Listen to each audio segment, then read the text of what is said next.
You've probably seen phones on Amazon with the label Prime Exclusive, but what exactly does that mean, and why are phones with that label slightly cheaper than the same phones without it? In essence, the Prime Exclusive program is Amazon's way of rewarding its paid tier customers and giving them yet another reason to stick around.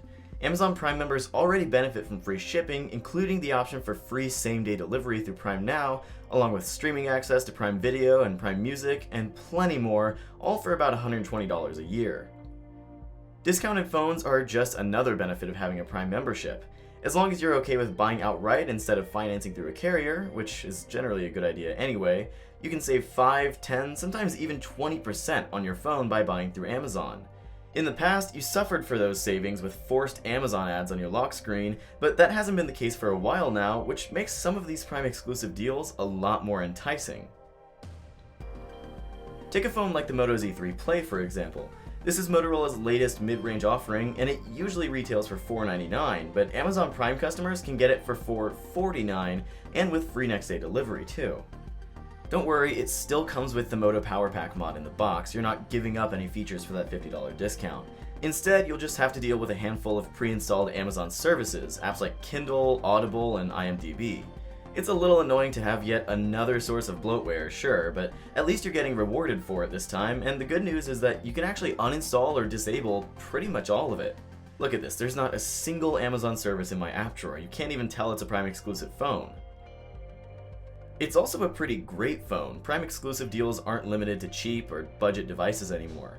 The Moto Z3 Play isn't quite as fast as its closest priced competition, the OnePlus 6, but it's got just as modern of a design, with Motorola's first 18:9 aspect ratio display, and my favorite implementation of Android's new one-button navigation. Tap to go home, swipe right to switch apps, and swipe left to go back. It really just doesn't get much simpler. It also has a dual camera array, and even though the secondary camera is just a depth sensor instead of a telephoto or wide-angle lens, it still takes some nice shots. I was pretty happy using it as my only camera during a recent trip to New York.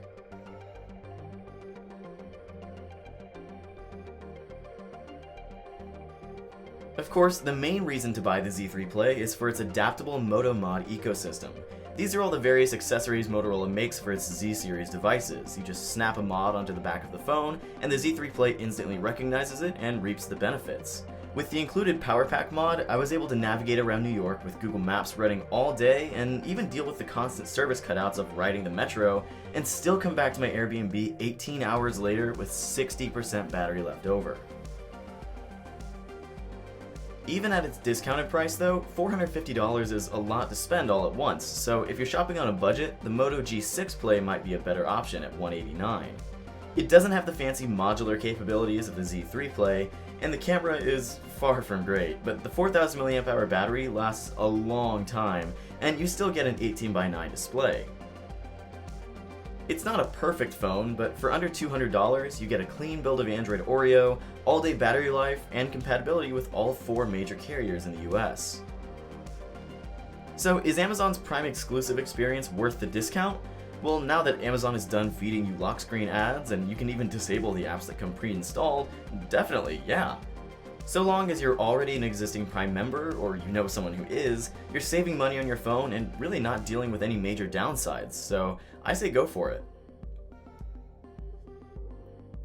If you like this video and want to see more like it in the future, subscribe to Android Central on YouTube, and check out our full reviews of the 2 Moto phones I mentioned over at androidcentral.com. Thanks for watching everybody, and we'll see you next time.